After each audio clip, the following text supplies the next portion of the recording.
help prepare our minds for Brother Caleb's lesson, I'll be reading from 1 Samuel, 12th chapter, verses 19 through 25.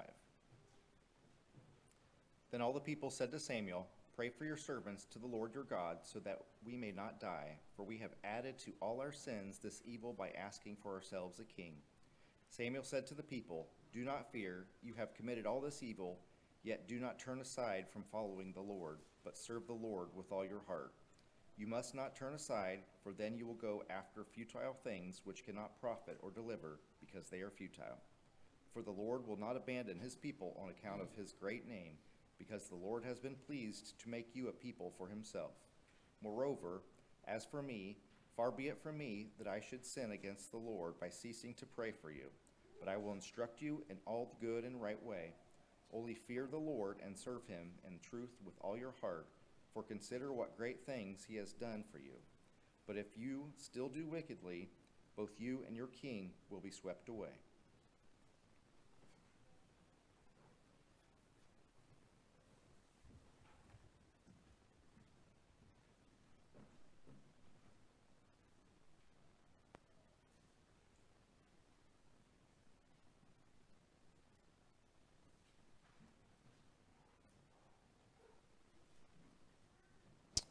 Good morning. If you would go ahead and open up your Bibles to the book of 1 Samuel. We'll be kind of moving around, so I can't give you one spot to stay in. You're going to have to be a little active today. But today and this evening, we're going to be in the book of 1 Samuel. You guys know by now, I like kind of keeping it very textually focused on characters or stories within the text, and so I usually stay away from topics, and I leave that to the more intelligent and experienced. But I like looking through different parts of the Bible that I don't study a whole lot. And, you know, 1 Samuel is a unique book in that it was a book for such a long time I feel like I had a grasp on what it was, right? Because it's very, focused in on this grand story of David and everything that he's got coming down the line, and David's such a popular character in the Bible that I just kind of thought, well, 1 Samuel is about David starting out. And then you realize, well, David doesn't show up really until about 15, 16 chapters in, and kind of every other chapter, he's arguably not even the focus of the chapter.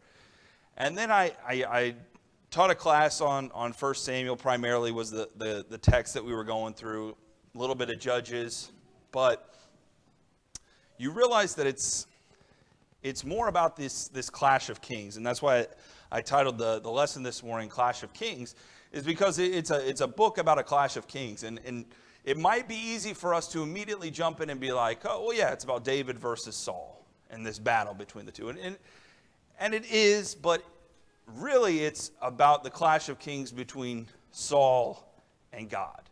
And Saul, in and of himself, is, while he's his own man, he is kind of a representation of the king the people of Israel want versus the king of Israel that they already had in God. And this battle between what Israel thinks that they want and what they actually needed and what they should have been following from the get-go. And you see this tussle between Saul and David, but David in a lot of ways representing God throughout the book. And this struggle between the people to reconcile the fact that they have rejected God as their king and the grave sin that was. And Austin just read for us in the scripture reading the fact that, hey, they rejected God as their king and they were guilty. Samuel tells them, you're guilty of this sin. And, while at that moment they ask, have mercy on us, forgive us, but, so much of this section of the Bible is fascinating because Israel doesn't know what it needs and doesn't know how to save itself. And before we kind of jump in here in 1 Samuel, would you all kind of agree that 1 Samuel is not really looked at as this sad, disappointing, depressing book, right? If you want to say that, people are like, just read Judges. Judges is so terrible, right? To see what the people do. And it is. If you guys jump just a couple pages back, and I'm not going to read anything from it, but if you read the last section, the last chapter of Judges, that's where we have the interactions with the people of Israel dealing with the fallout of Gibeah, killing the Levite's concubine, raping her, and the Levite comes out and chops her to pieces and disperses her throughout all the land. And they say this is something that has never been seen before in the history of Israel, right? And it's such a terrible thing. And it's like, wow, what a terrible moment in Israel's history. And, I've known that story for a while, but what I didn't know was kind of the fallout of that. And I think it sets up the false notions that Israel has. But after that happens, Gibeah falls in the land of the tribe of Benjamin. And the people of Israel say, all right, we got to punish this group of these men from Gibeah. And they're going to go take care of it. And Benjamin's like, hey, we're not handing them over. And so then there becomes a kind of a civil war between Benjamin and the rest of the tribes. Benjamin is all but basically wiped out. A small sliver of the group is remaining, no wives for them to continue on. But, hey, they exacted their judgment and they've essentially wiped out Benjamin. And then the people of Israel regret it in a sense of feeling bad that Benjamin's no longer going to continue on. And so what do? But they say, okay, here's what we'll do. We'll go to this other area of whoever doesn't come to our group meeting, our group council meeting, our leadership meeting, and we'll go and take all their wives and we'll give them to the people of Benjamin. And then we'll be okay. Now, there's a lot in there that I quickly tried to summarize, but in the book of Judges, we would agree that it's this cycle of the people leaving God delivering a judge for them when they get under captivity, and then them continuing that same cycle. Well, it ends with Israel continuing the evil amongst themselves. It's not even pertaining to an outside force, but it's this horrible, wicked group of men that rape this helpless woman. Israel says, hey, we can't stand for this. This is evil. Let's wipe them out. Okay. But then they become the very evil they stood up to defy. Right? They became that very same evil, and they say, let's go steal all of these women and force them into marriage with these men. Right? That's what justice had become to the people of Israel. And so this is what type of nation we're dealing with here when we eventually start leading in to the book of 1 Samuel. And obviously we're introduced to Samuel as a character, and we see Eli, we see his sons, we see the wickedness that is occurring even among the priests in Hophni and Phinehas, and how they are disrespecting worship to God at the start of 1 Samuel, and them being kind of figureheads, very popular figureheads for the people at Shiloh. And so the people are following this example. They know they don't really like these guys, so they're looking for something to follow after. Samuel eventually is going to be raised up, and he's going to become this great figurehead. And it says that God did not allow a word that Samuel said to fall. Everything Samuel said came to pass. God worked through Samuel, and Samuel became this great beacon for the people. In 1 Samuel chapter 8, if you want to turn there real quick, in 1 Samuel chapter 8, we have this first time that the people approach Samuel as he's getting older. His sons are now becoming involved, and they are wicked. They are not acting righteously as their father had done. And so the people are saying, hey, we want a king. We want a king for ourselves. Look in verse 5 of 1 Samuel chapter 8. All the elders of Israel gathered together and came to Samuel at Ramah and said to him, behold, you are old, and your sons do not walk in your ways. Now appoint for us a king to judge us like all the nations. Okay. So, first example of what the people want, right? And really, I mentioned how 1 Samuel is about, kind of this struggle between Saul and God, but how Saul is a representation of the people.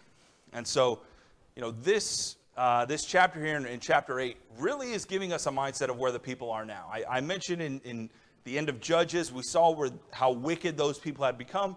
But just because time has passed since then, where are they at now? Well, they've gotten to the point, they've so corrupted in their mind the idea of what the surrounding world is like, that they say, Samuel, we want to be like everybody else. So verse 5, we want a king to judge us, like all the other nations' kings are judges over them.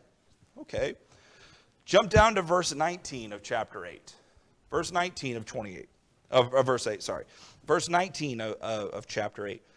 It said, but the people refused to obey the voice of Samuel, and they said, no, but there shall be a king over us, that we also may be like all the nations, that our king may judge us and go out and before us and fight our battles.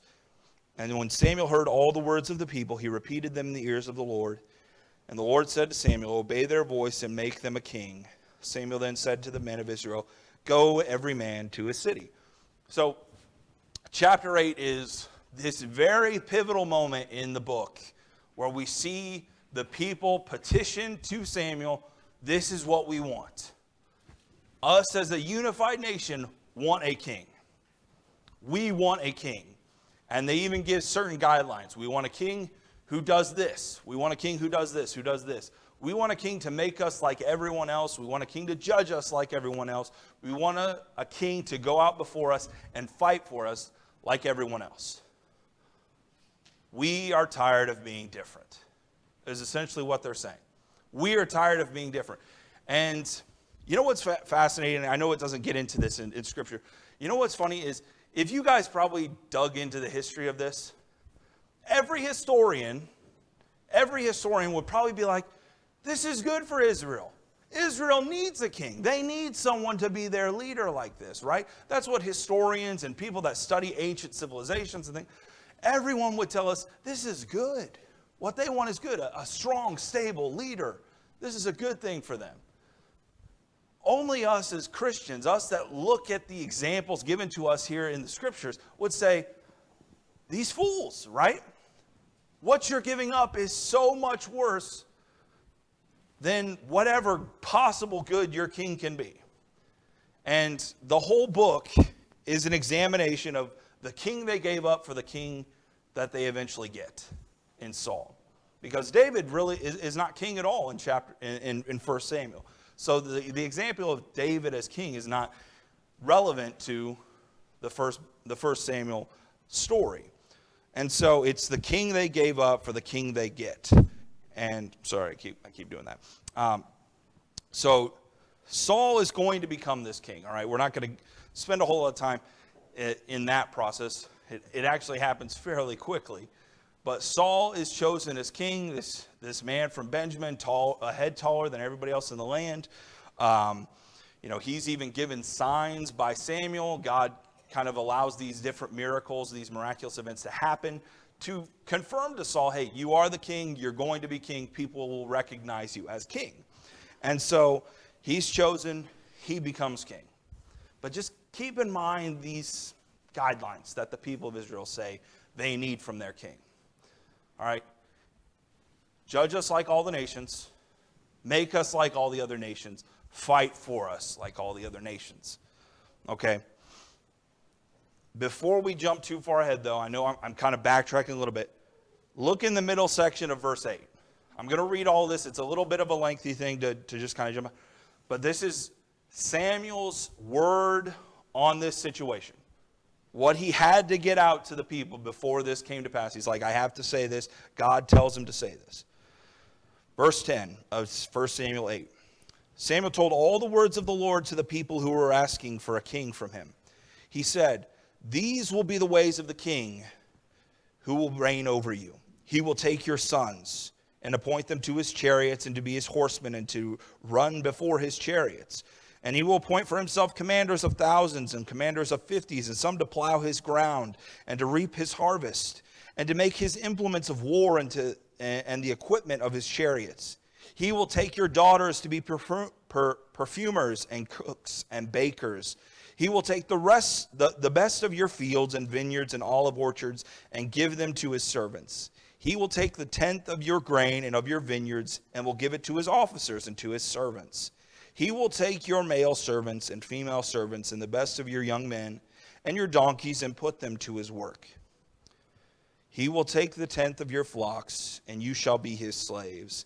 And in that day you will cry out because of your king, whom you have chosen for yourselves. But the Lord will not answer you in that day. So before the end of chapter 8, where, God says, give them the king that they ask for. Samuel gives all these warnings that God told him to tell the people.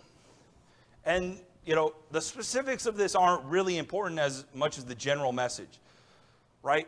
Everything that the people said they wanted from their king were things that the king would give them, right?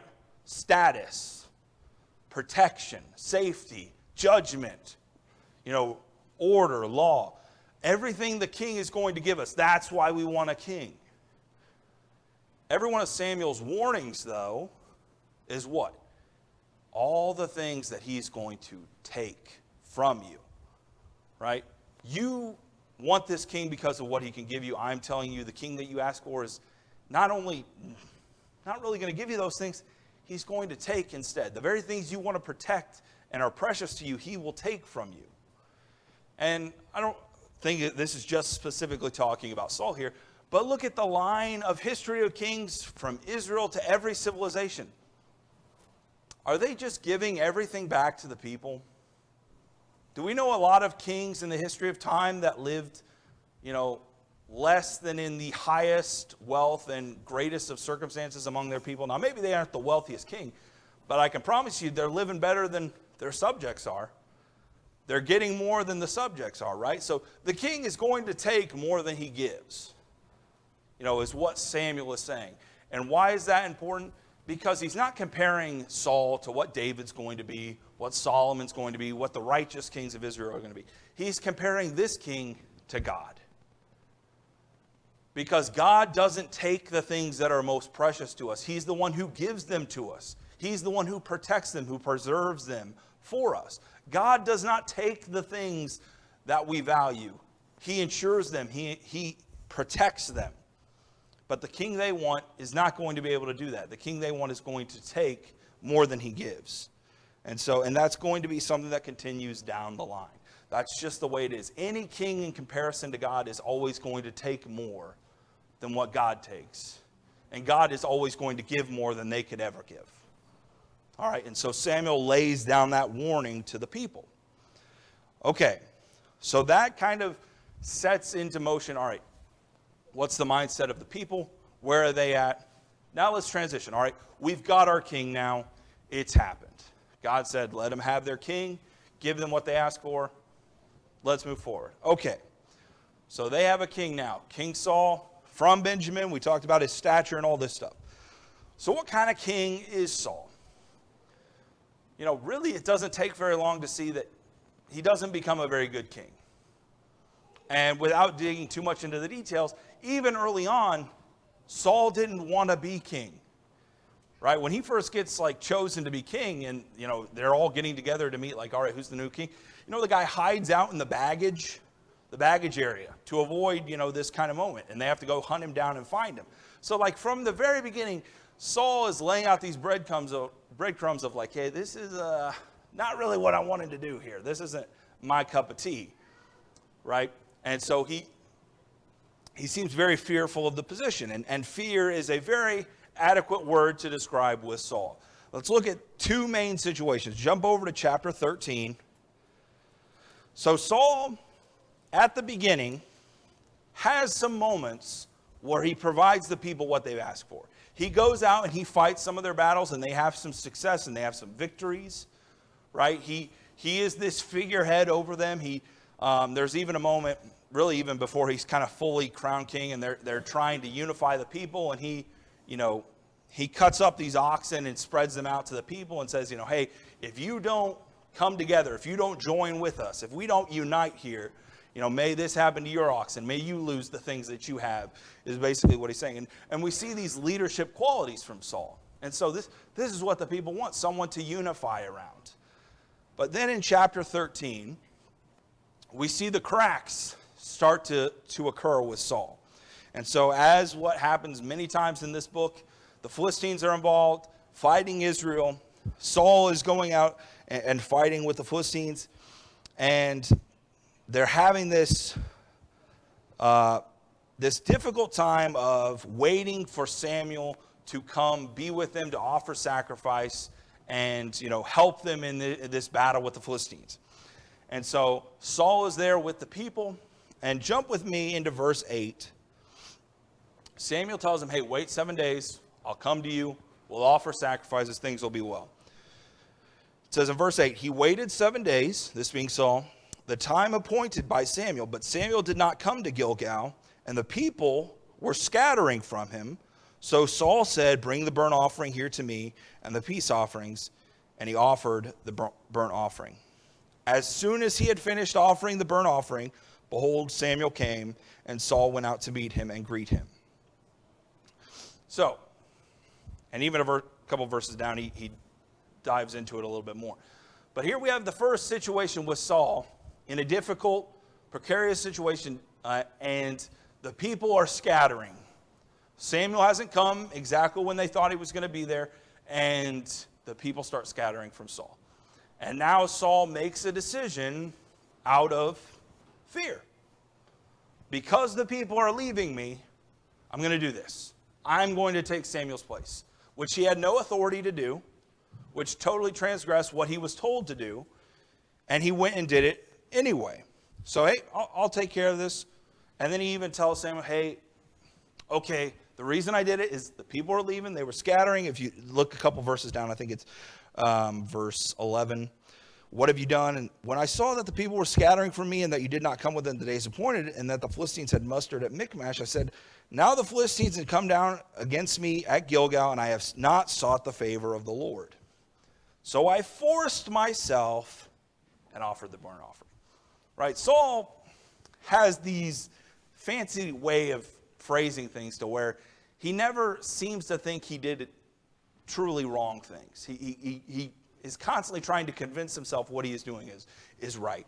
And here in his language here, he's, I forced myself to do it on behalf of the Lord because we had to appeal to the Lord before anything could happen.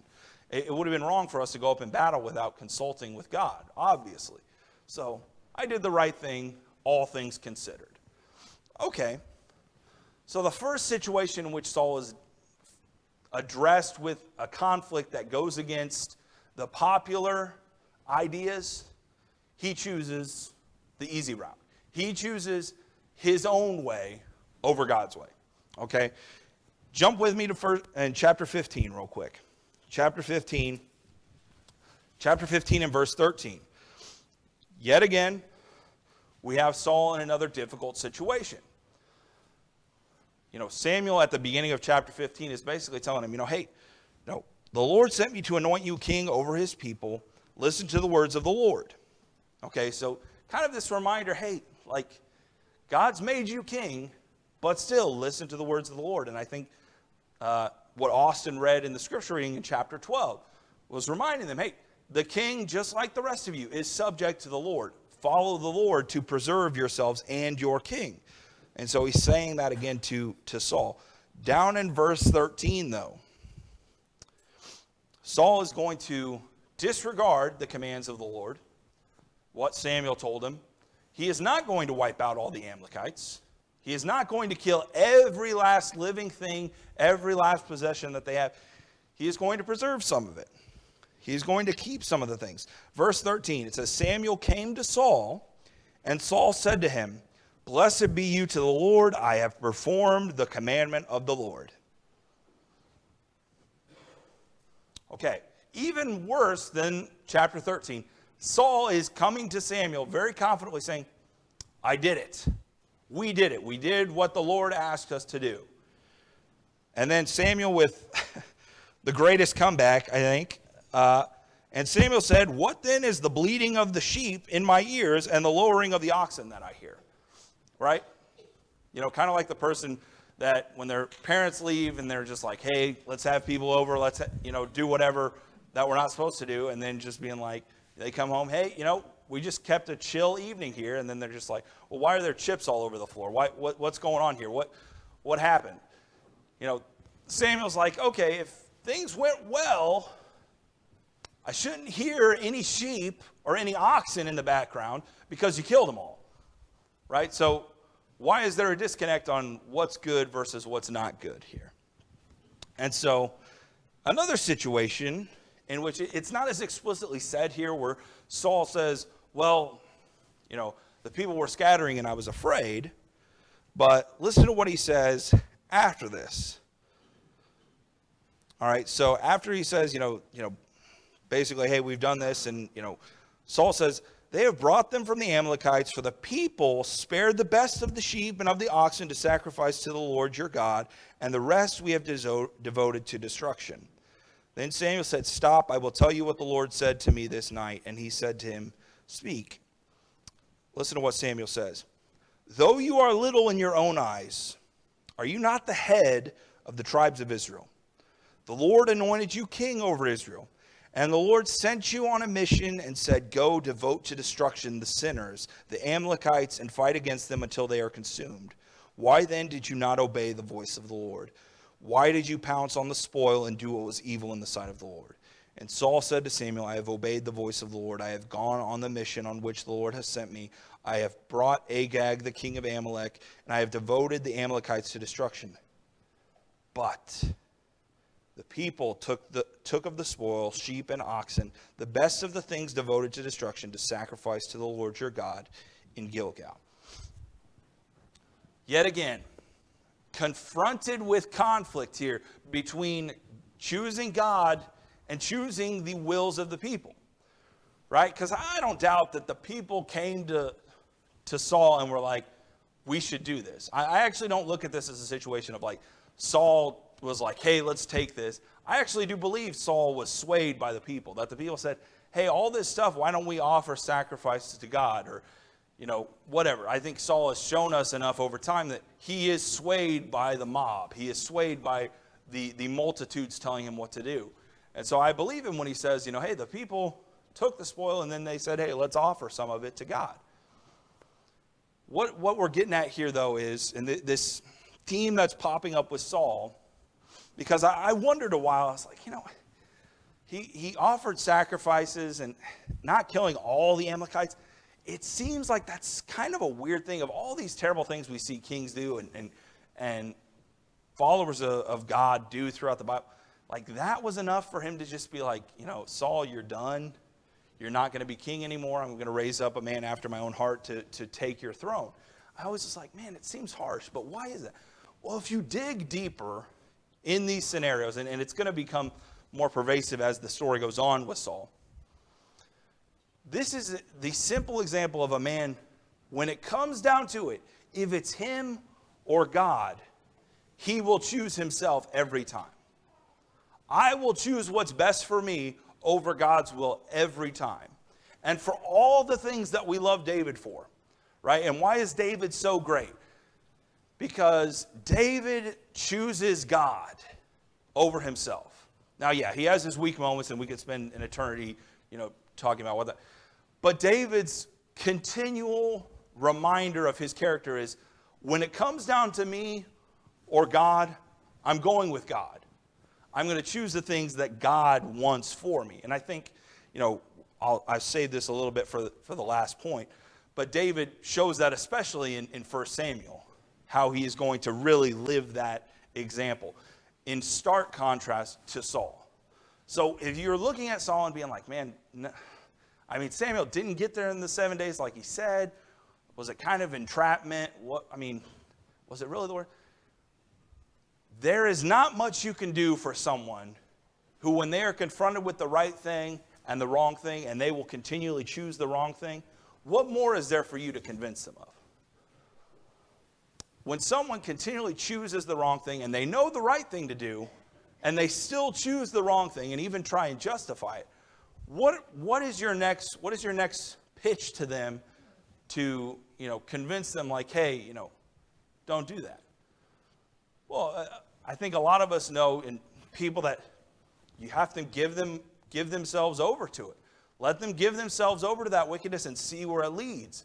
And we hope that life gives them enough misery to bring them back, right? But there's at some point where it's like, you know the right thing and the wrong thing. Saul, you know this is right and you know this is wrong. You're going to keep choosing the wrong thing. What more was there for Samuel to come up and preach to Saul?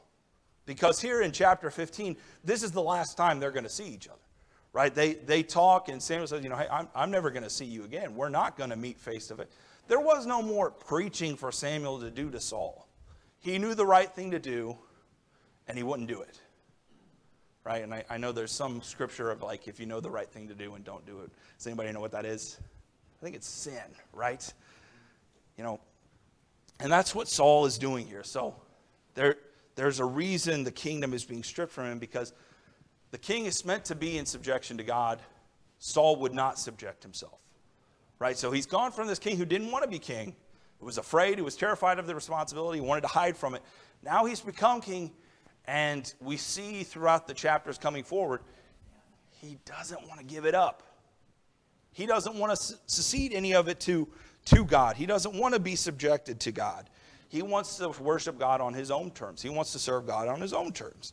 Okay. So Samuel leaves.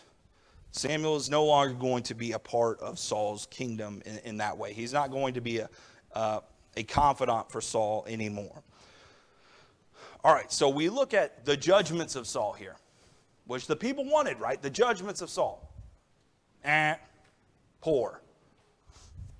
Okay, judgments, leadership, rule of Saul, poor. Chapter 17, popular chapter, right? We've read it many times, I'm sure. Everybody in here has heard the story. It's David and Goliath, right?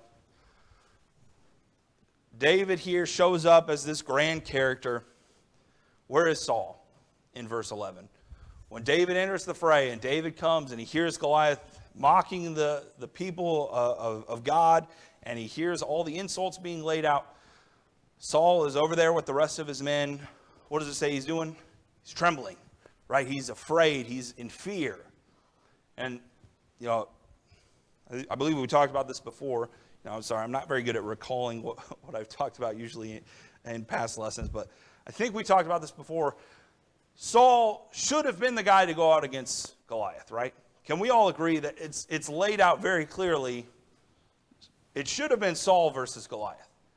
Saul is this man of great stature, this guy who's already been in battle, who's experienced, who's all these things. But more importantly, all the way back to chapter 8, who did the people want? But a man to go out, fight their battles for them. Right?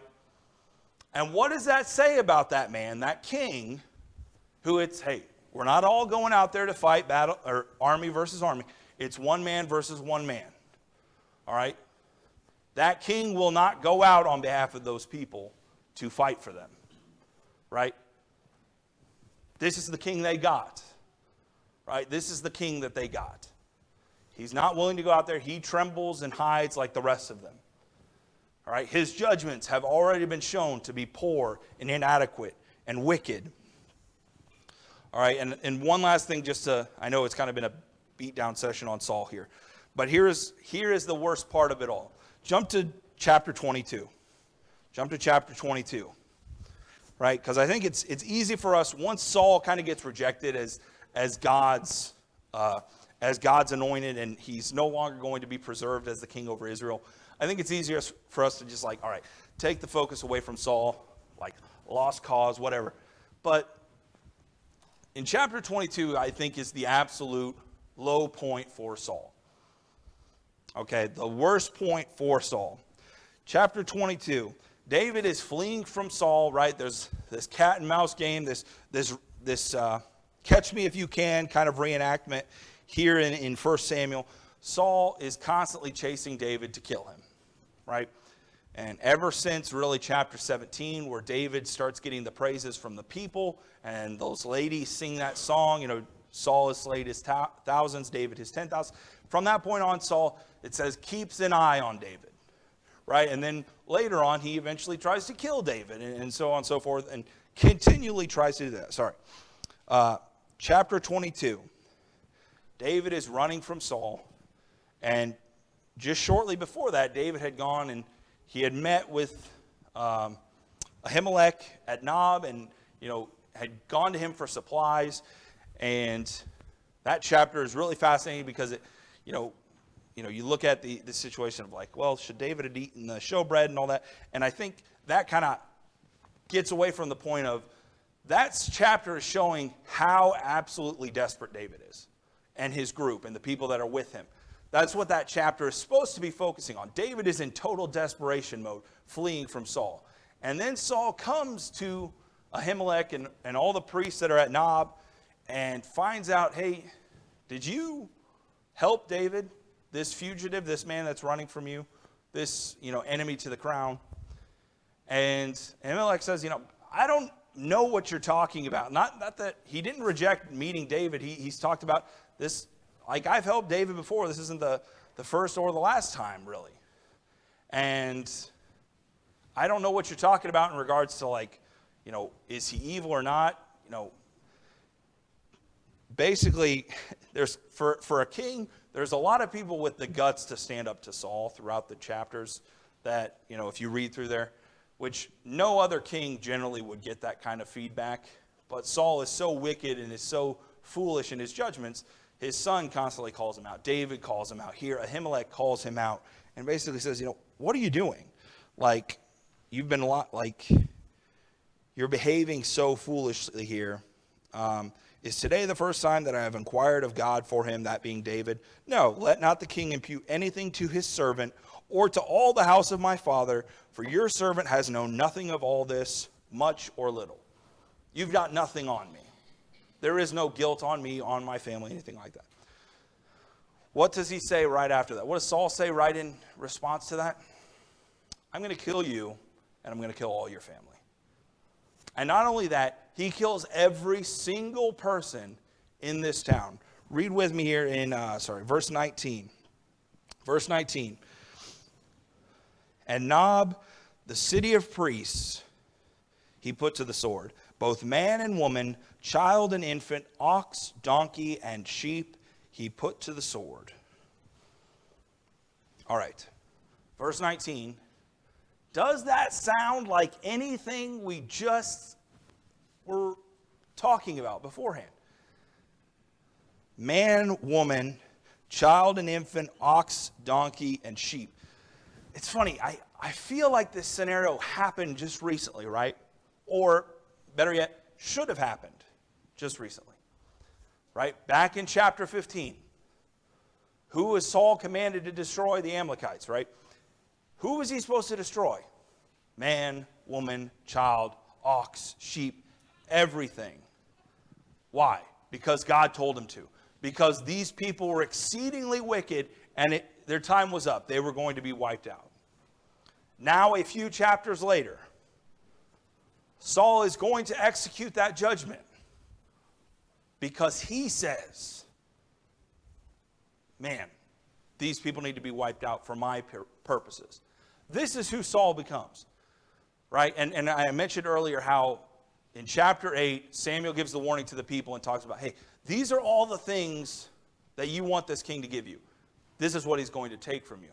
Right? At its core, the people want this king to be a judge, a ruler, a righteous standard bearer before them who goes out and fights for them. Saul has become everything they didn't want him to be. I don't think it's just right for us to be like, oh, this is the wicked king that the people wanted. They didn't want this, right? They didn't think this is what Saul would become, but this is what Samuel knew someone other than God as king could lead to. And that's what Saul becomes. Wicked, cowardly, evil, one who perverts God's command to become his own and still calls it God's service, right? I'm doing, things for the Lord. And even after this, there's going to be moments where Saul thinks he's doing things on behalf of the Lord, where he thinks God is giving David over into his hands. Like he's so corrupted in mind that he thinks like, wow, God must be with me because like David, like I'm going to get him. And that's what happens when you become so involved in sin to the point that Saul has. But the people here have gotten exactly what Samuel said you were actually asking for. When you ask for this new king, it's not that you are asking for a new king. It's that you're asking to get rid of the old one. The old one being God. God was your king. You didn't see it. You didn't appreciate it. This is what comes of that. Wickedness in place of judgment and justice, right? Poverty in place of wealth and blessings, right? And eventually what it comes to is a man who serves himself on the throne. Saul lives in service of himself, right? He even, and we'll talk about this later in the evening when we talk about kind of Jonathan's role in this and his relationship to David and how Saul is involved with them. But, he tells Jonathan some of his deeper reasons like, hey, why would you help David? Don't you know he's a threat to your throne, to your future as king and all these things? So we see how Saul has become this person who it's all about self-preservation. It's all about me. When the king, at its core, the people's reason for appointing a king was for us, to protect us, to preserve us, to ensure justice continues to go amongst us, and to go out and fight for us. And Saul does the opposite in every single situation. It's about me. It's about preserving me. It's about protecting me and my line. And that's what sin does too, right? It's the same kind of thing where it promises you happiness and freedom and joy. But somehow you end up, sad and alone and enslaved to things, right? Right? That's exactly how sin works. It's like, man, just to do whatever I want is kind of awesome until you realize, like, I don't have control to stop doing the things I don't want to do. Like, I'm giving myself over to it. I have no control. And that's how Satan works. That's how sin has corrupted Saul. And that's how putting anyone as king over us besides God is going to lead to, right? And now throughout history, it's about examining rulers and what becomes of them. And think of all these great empires and how none of them are left standing, right? Did we see the Roman Empire continue on, even though at one point it was like, how is this thing ever going to fail? Man, the Greeks, they conquered the Persians. Like, how is that ever going to fail? Man, the Persians, they're so huge. Like, how is that ever going to fail? Right?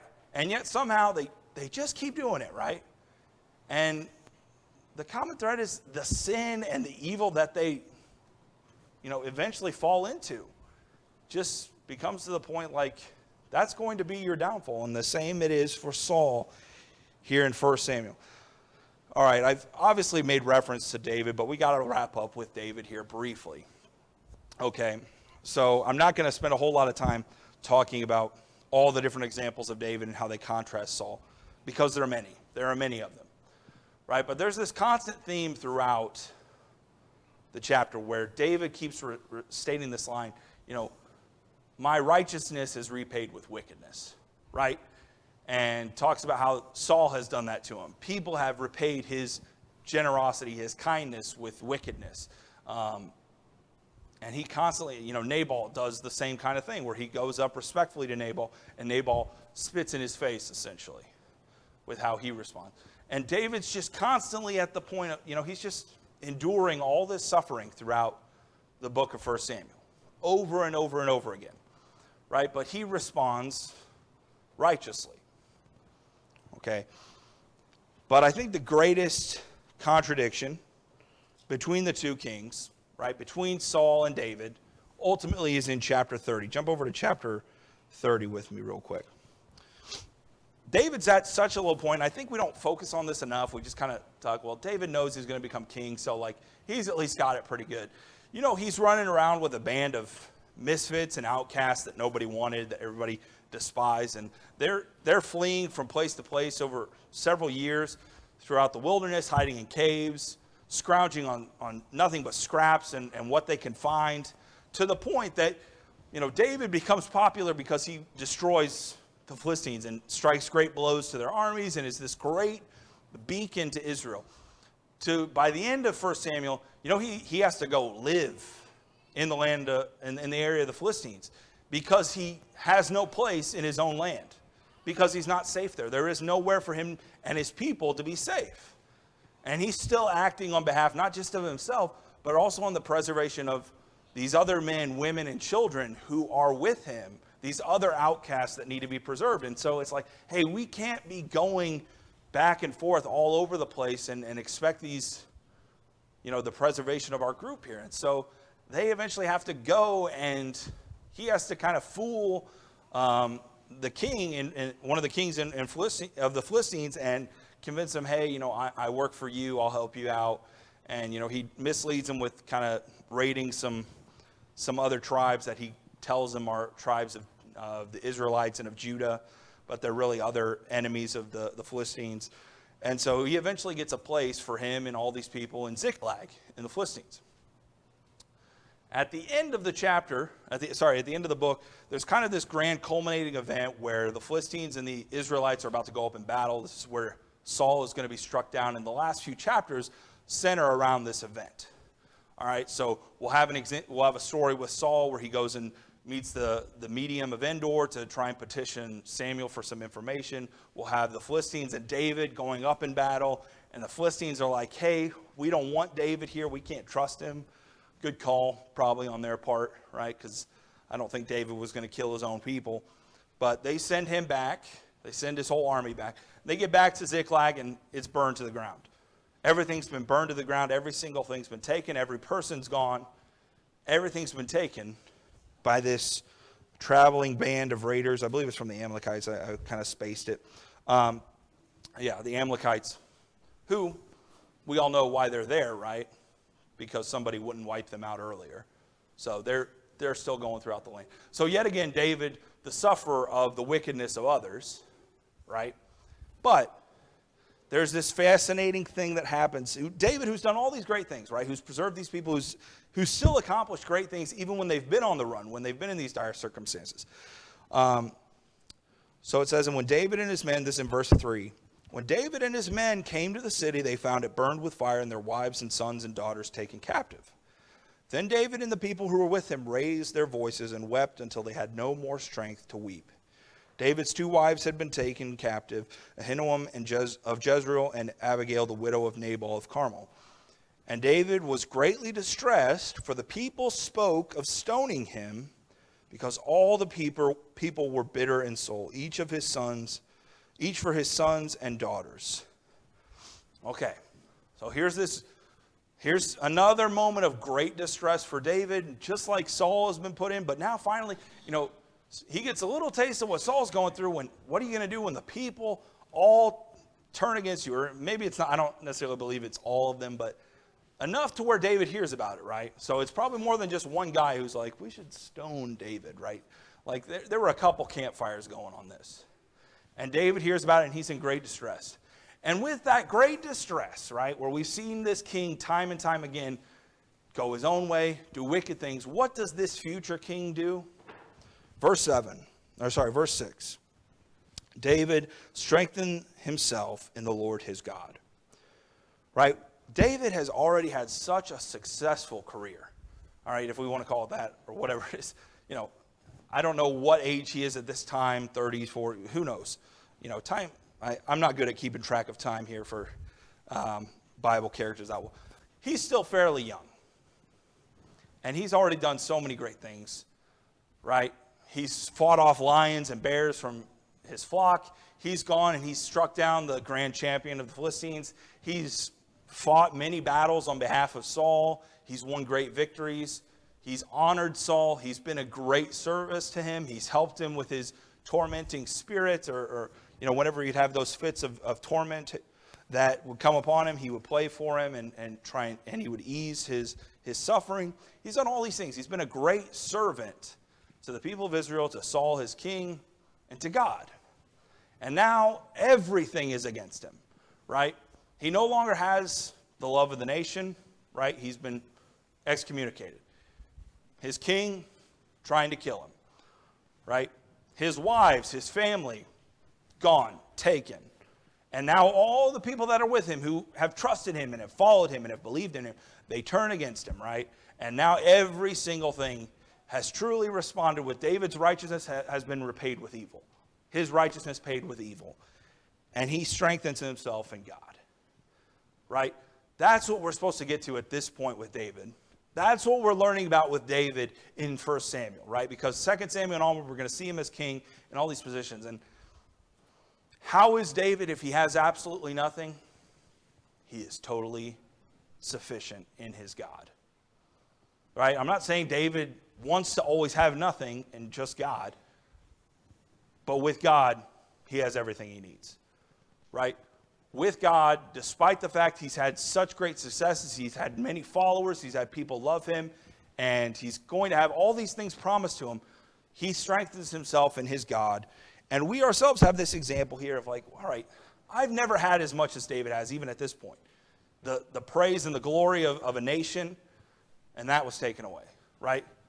This grand following, these people trusting in me and relying, taken away. Exploits, great honors, taken away. I've never had all those things and lost it and relied back on God. But regardless, while I don't have those same experiences, I have the same God that David has. Your experiences aren't the same as David. They're not the same as mine. They're not the same as the person next to you. You have the same God, though. We have the same God that we go to, that we rely on, that we trust in to strengthen us.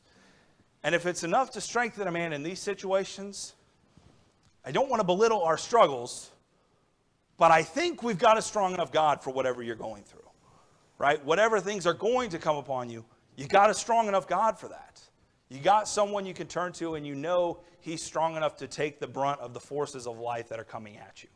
And there's nothing more encouraging than that, right? There's nothing more encouraging of knowing that something is coming at you, and it's like, I'm not concerned because I've got a greater force behind me than what's against me. And that's what we should all take comfort in, and that encourages us and emboldens us to go forward and to tell people about that. Because why are people so afraid? Why are people so scattered? Why are people so angry with each other? Because they're so insecure about what they have, about what things are behind them, what things they hold on to, and they want more and they need more because they're not secure. And when you're not secure, you're looking for something to the point that you're like, I'm good now. I'm steady. It's like, I want more, but like I'm happy here. People are still looking for that so badly. That's why the news is always negative, right? Because the people telling you the news are angry and upset, and they want you to be angry and upset, and anger and upset people sell better than happy and content people, right?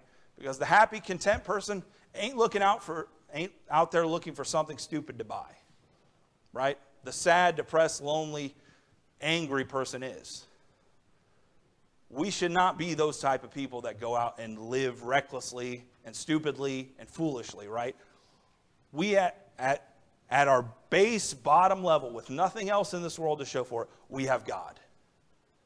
And that's enough to be content in. And if it isn't, that's our problem to fix, right? We need to learn more about our God, because he is enough to be content in, right? He's more than enough to make us wealthier than anyone who has everything else but without God. And so I just thought, reading through this chapter, reading through these chapters, I should say, this book. Sorry, I kind of took you through the whole book. But I really love looking through, like, not just one chapter, but really through, like, threads that continue on through chapter after, where we start seeing, like, oh, these are real people that lived and had true lives. And what did Saul become? What was Saul over the course of his life? What was David like through all these things? Not just one chapter when he goes and fights Goliath. What did he become after that? How did he deal with being in the desert? And he had great struggles. He had great distress. But he turns to God. And that's the split face of these two characters. Saul chose himself every time. David chooses God. And even when we're going to get to David talking about, him and Bathsheba, right? When he's confronted with this evil thing, and this brings me back, and probably should bring me back to my last point here. I had us read 1 Samuel chapter 12, right? Austin read that for us. Just, if you don't mind swiping back there real quick, I promise this is the last point. Because I think this is honestly, like, of anything that I need to know and that the world needs to know so much. In verse 19, just the first couple verses there. So Samuel tells them, hey, even back in verse 12, he tells them, hey, you rejected the God who was your king. God was your king, and you rejected him and said, no, but we shall have a king reigning over us, when the Lord your God was your king. Verse 19, and the people said to Samuel, pray for your servants to the Lord your God, that we may not die, but for we added to all our sins this evil to ask for ourselves a king. All right, so they briefly say, hey, we did wrong asking for a king. Listen to verse 20 very carefully. Samuel said to the people, do not be afraid. Okay, cool, yeah, don't be afraid. You have done all this evil. All right. Lost me there for a second, Samuel, because you said don't be afraid, but now you're telling me I'm totally guilty and I did everything bad that you said was bad. Lost. Help me out here. And this is the biggest point, and I think this, sorry, man, I'm going to destroy this microphone. You won't be able to hear me speak anyway, so cut this off. But Samuel said to all the people, don't be afraid, you have done all this evil. Yet, do not turn aside from following the Lord, but serve the Lord with all your heart. And do not turn aside after empty things that cannot profit or deliver, for they are empty. Right? This is the whole story of the world, right? Every character in the Bible goes through this moment. All right, I guess besides Jesus, because he wasn't guilty. But all these characters in the Bible that we see come to this moment at some point in time where they are confronted with their guilt. You have sinned, yes. So what? What are you going to do now? Do not turn away from the Lord. Right? We have a story of two characters, David and Saul. Saul is constantly confronted with his evil, shamed about it, reminded of it day after day. What was the tormenting spirit that Saul had? I don't know, but I personally believe it's this example of this righteous man every single day serving God faithfully, and Saul seeing the man that he should have been. I think that's a tormenting spirit to someone who's living in sin, to see someone as righteous as David. That's what I personally believe his tormenting spirit was the constant reminder of this righteous young man who was serving God faithfully. But it comes down to the same point for every single person, that we have to, at some point, face the guilt and the evil and the sins that we have committed. And what are you going to do about it, Samuel says? Don't wallow, don't continue in sin.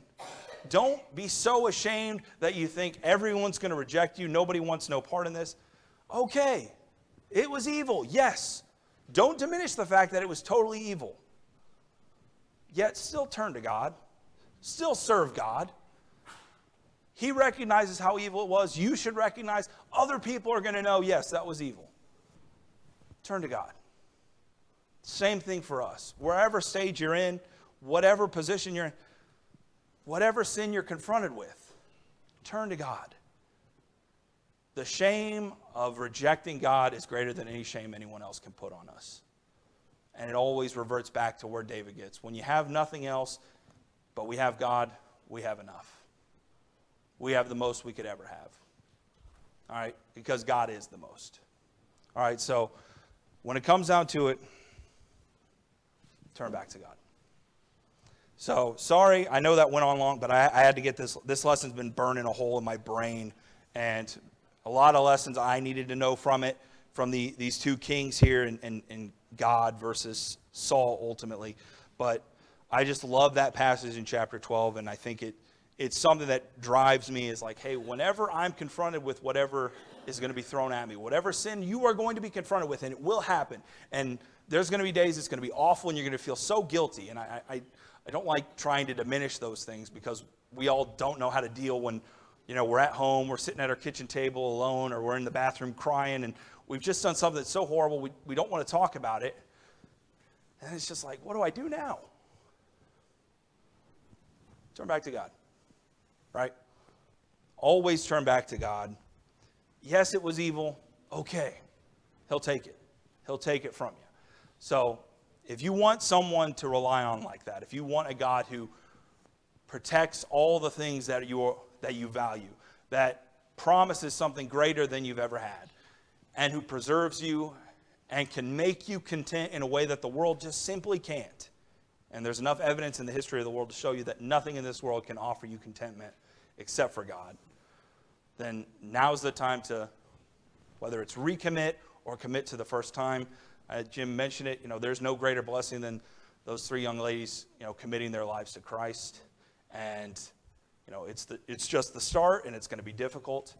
But it's nowhere near as difficult as every day outside of Christ than the worst day in Christ. And every person will tell you that. Every true Christian will tell you that. All right? So thank you all for bearing with me, but let's turn back to Christ if we've turned away. And if we're still with Christ, continue on. Even when we lose it all. All right? Even if we lose everything and everyone, Christ will preserve us. God will preserve us. God will protect us, and God is enough. So if you have any need for prayers, for thoughts of the congregation, make those needs known now as we stand and sing for them.